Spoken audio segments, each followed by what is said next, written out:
कुछ बात है कि हस्ती मिटती नहीं हमारी, सदियों रहा है दुश्मन दौरे ज़मां हमारा।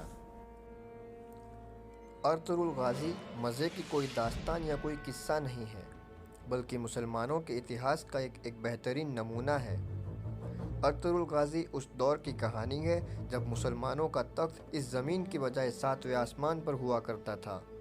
ये कहानी है एक ऐसे बहादुर शख्स की कि जिसने ना सिर्फ एक ऐसी सल्तनत की बुनियाद रखी कि जिसने 600 साल से भी ज़्यादा आधी दुनिया पर हुकूमत की, बल्कि साथ साथ उस शख्स ने अपनी बहादुरी से अपने दौर के मुसलमानों में वो हौसला और हिम्मत पैदा की कि उस दौर के मुसलमानों के आगे टिकने वाला कोई भी मौजूद नहीं रहा।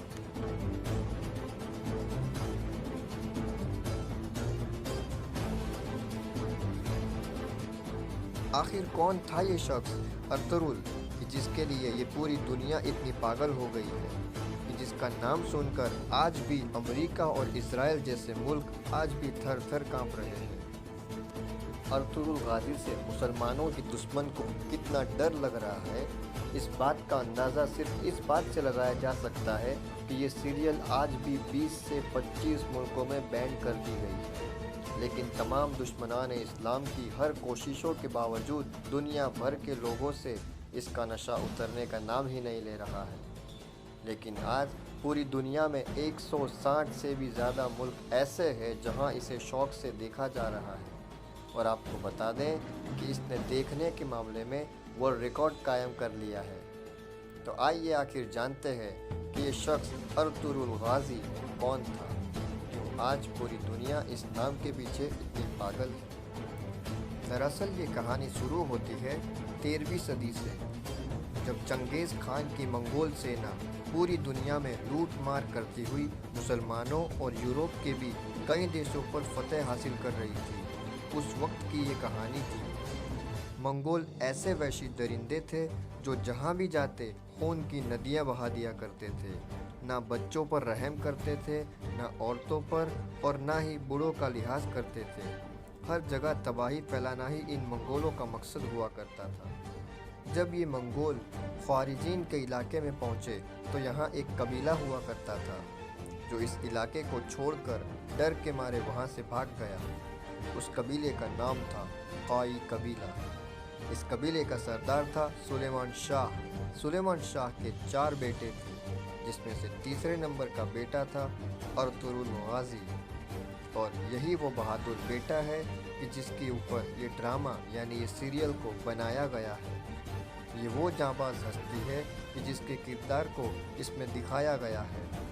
सल्जोक सल्तनत की शहज़ादी हलीमा सुल्तान और उसके भाई और उसके बाप को ईसाइयों ने जब कैद कर दिया था, और जब उनको जंगल के रास्ते से महल ले जा रहे थे, तभी ये लोग अर्तुगरुल गाज़ी के हत्थे आ गए। तब अर्तुगरुल ने हलीमा सुल्तान और उसके भाई और उसके बाप को ईसाइयों से छुड़वा लिया था। बस तभी से शुरुआत होती है इस जांबाज, दिलेर, बहादुर अर्तुगरुल गाज़ी की। इस घटना के बाद अर्तुगरुल और उसके कबीले पर ईसाइयों की तरफ से तरह तरह की परेशानियां आने लगी, लेकिन अर्तुगरुल ने बड़ी ही दिलेरी के साथ इन तमाम परेशानियों का डटकर मुकाबला किया। अर्तुगरुल गाज़ी का सबसे बड़ा दिलेरी और होशियारी का काम था वो ये था कि उसने ईसाइयों के उस किले को ही फतेह कर लिया था जहाँ से मुसलमानों के खिलाफ साजिशें तैयार हुआ करती थी। इस किले में बड़े बड़े ईसाई पादरी मिलकर मुसलमानों के खिलाफ आलिम जंग की साजिशें तैयार किया करते थे, लेकिन अर्तुगरुल गाज़ी अपनी बहादुरी और होशियारी से उनकी तमाम साजिशों पर पानी फेरता चला गया। जब अर्तुगरुल ने इस किले को फतेह किया तो सारी मुस्लिम और गैर मुस्लिम सल्तनतों में अर्तुगरुल की बहादुरी और दिलेरी का डंका ज़ोरों से बजने लगा, और यहीं से अर्तुगरुल नाम का एक ऐसा तूफ़ान उठा कि पूरी दुनिया में दुश्मनान इस्लाम इस तूफ़ान में उड़ते चले गए। मंजिलें मारते बरकरफ्तार शहसवारों की कसम, कोसों दौड़ते सुमो से उड़ती चिंगारियों की कसम, अपनी नामूस की खातिर, असलाफ के नाम की खातिर, किसी जंग में अगर मैं पीठ दिखाने का सोचूं भी तो खुदा मुझे किसी नामूस की शमशीर से नीस्त नाबूद कर दे, मुझे सीना अर्श पर कहीं पनाह न मिले। तारीख के वर्क से मेरा नाम हमेशा के लिए मिट जाए। एक बार की बात है कि दरियाए फिरौत में काई कबीले के सरदार यानी अर्तुरुल के बाबा सफ़र करते हुए डूबकर इंतकाल कर गए। उसके बाद कबीले वालों ने अर्तुरुल गाजी को अपना सरदार चुन लिया, क्योंकि जाहिर है कि अर्तुरुल जैसा बहादुर और ज़हीन शख्स उस कबीले में सुलेमान शाह के बाद और कोई नहीं था। अर्तुरुल की सरदारी में उस कबीले ने खूब तरक्की की और उस कबीले ने अनातोलिया की तरफ रुख कर लिया। अर्तुरुल के दो भाई उनसे अलग हो गए थे, जबकि अर्तुरुल अपने छोटे भाई के साथ सफ़र पर निकल पड़ा। बीच सफ़र में अर्तुरुल ने देखा कि दो सेनाएं आपस में जंग कर रही है। एक सेना बहुत कमज़ोर दिख रही थी और एक सेना काफ़ी मजबूत थी। कमज़ोर वाली सेना हारने की कगार पर आ पहुंची थी, तो अर्तुरुल ने हारती हुई सेना का साथ दे दिया। ये जंग थी सल्जोक और मंगोलों के बीच, मगर ये बात अर्तुरुल के इल्म में नहीं थी। मंगोलों की फ़ौज अलाउद्दीन की सल्जोक वाली फ़ौज को शिकस्त देने ही वाली थी कि अर्तुरुल अपने बहादुर 404 साथियों के साथ सेना में मिल गया और मंगोलों को इस कदर मारा कि मंगोल अपने ही साथियों की लाशों को मैदान में ही छोड़कर भाग खड़े हुए। अलाउद्दीन कुछ देर पहले मंगोलों के हाथों अपनी शिकस्त यकीनी समझ रहा था, मगर अर्तुरुल की मदद से इतना खुश हुआ कि अलाउद्दीन ने अर्तुरुल को शहर अंगोरा या अंगारा के करीब जागीर अता कर दी। अर्तुरुल एक बेमिसाल समझदार और होशियार सरदार था, जिसकी समझदारी दुनिया भर के कोने कोने में फैल गई थी।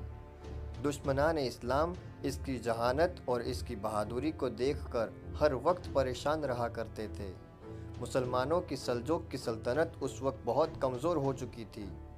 उनकी एक तरफ रोमी फ़ौज और दूसरी तरफ खूंखार मंगोल, इन दोनों के बीच सल्जोक की सल्तनत पिसी चली जा रही थी। अनकरीब था कि ये सल्तनत ख़त्म ही हो जाती, मगर जिस दिन से अर्तुरुल गाजी इस सल्तनत में आए उस दिन से ये सल्तनत खूब परवान चढ़ने लग गई और खूब तरक्की पर आने लगी। अर्तुरुल गाजी बिल्कुल निडर होकर रोमी और मंगोलों को हर बार शिकस्त देता चला गया और अपनी सल्तनत को बढ़ाता चला गया। उस वक्त कोई ऐसा बादशाह नहीं था जो अर्तुरुल गाजी को टक्कर दे सके। और फिर एक वक्त ऐसा भी आ गया कि अर्तुरुल गाजी अपनी वफ़ात से पहले बहुत ही ज़्यादा ताकतवर हो चुका था। सन 1258 में अर्तुरुल के यहाँ एक लड़का भी पैदा हुआ, जिसका नाम रखा गया उस्मान। ये वही उस्मान था जिसके नाम पर तुर्की की सल्तनत को सल्तनत उस्मानिया कहा गया। उस्मान भी अपने बाप अर्तुरुल की तरह ही ज़हीन, बहादुर और निडर था। 1288 में अर्तुरुल गाजी ने वफ़ात पाई। इसके बाद सन 1299 में उस्मान अपने बाप अर्तुरुल की गद्दी पर बैठा। उस्मान में एक तरफ ईमानदारी और दूसरी तरफ बहादुरी बहुत ज़्यादा हुआ करती थी। उस्मान अपनी ताकत को इस कदर बढ़ाता चला गया कि कुछ ही समय में 3 बर्रे आज़मों पर उस्मान की सल्तनत फैल गई और इस सल्तनत का नाम पड़ा सल्तनत उस्मानिया। और आपको जानकर हैरानी होगी कि उस वक्त सल्तनत उस्मानिया में पूरी दुनिया के 40 मुल्क थे, यानी 40 देशों में अर्तुरुल के बेटे उस्मान गाजी की हुकूमत थी और ये सल्तनत 1923 तक लगातार बनी रही। कई सुल्तान आए जिन्होंने इस सल्तनत को बरकरार रखा, मगर अफसोस 600 साल के बाद ये सल्तनत बुराइयों और कमज़ोरियों का शिकार होने लगी। 1923 में इस सल्तनत को ख़त्म कर दिया गया। जब पहला वर्ल्ड वॉर हुआ तब दुनिया 2 हिस्सों में तकसीम हो गई, जिनमें कुछ देश बरतानिया के साथ आ गए, जिनमें अमेरिका, रूस, फ्रांस वगैरह थे, तो दूसरी तरफ तुर्की के साथ जर्मनी और कुछ देश और भी थे। मगर फिर उस वक्त का तुर्की का जो आखिरी सुल्तान था, जिसको साजिशों के तहत देश से निकाल दिया गया, अमेरिका, रूस, फ्रांस और बरतानिया ने ज़बरदस्ती उसके सुल्तान को फंसाकर उसको मजबूर किया कि तुम अपनी सल्तनत को बचाने के लिए किसी भी हद पर हमसे मुआहदा करो, यानी एक समझौता करो, वरना तुम्हारी सल्तनत को ख़त्म कर दिया जाएगा। लिहाजा उन तमाम साजिशों के तहत एक समझौता किया गया, जिस समझौते को लोज़न समझौते के नाम से भी जाना जाता है। इस समझौते में ये तय हुआ कि तुर्की का सुल्तान इस्तीफ़ा देगा और उसकी सारी प्रॉपर्टी जब्त कर ली जाएगी। खिलाफत वापस कायम करने की इजाज़त भी नहीं होगी, बल्कि खिलाफत उस्मानिया पर हमेशा के लिए पाबंदी लगा दी जाएगी। और सबसे बड़ी और घातक शर्त थी वो ये थी कि तुर्की अपनी ही ज़मीन पर 100 साल तक खुद से तेल या पेट्रोल जैसी कोई भी चीज़ नहीं निकाल पाएगा। तुर्की को तेल या पेट्रोल दूसरे देशों से ही खरीदना होगा और साथ ही साथ तुर्की की बंदरगाह पर भी पाबंदी लगा दी गई, जो कि एशिया और यूरोप को आपस में मिलाती है। इसे आलमी मिल्कियत करार दे दिया गया, यानी अब कोई भी देश का जहाज़ इस बंदरगाह पर से गुजर सकता है और कोई टैक्स भी नहीं देना पड़ेगा। यानी दूसरे शब्दों में हम कह सकते हैं कि तुर्की को 100 साल के लिए बांध कर एक कोने में फेंक दिया गया, यानी अब तुर्की कुछ भी नहीं कर सकता था।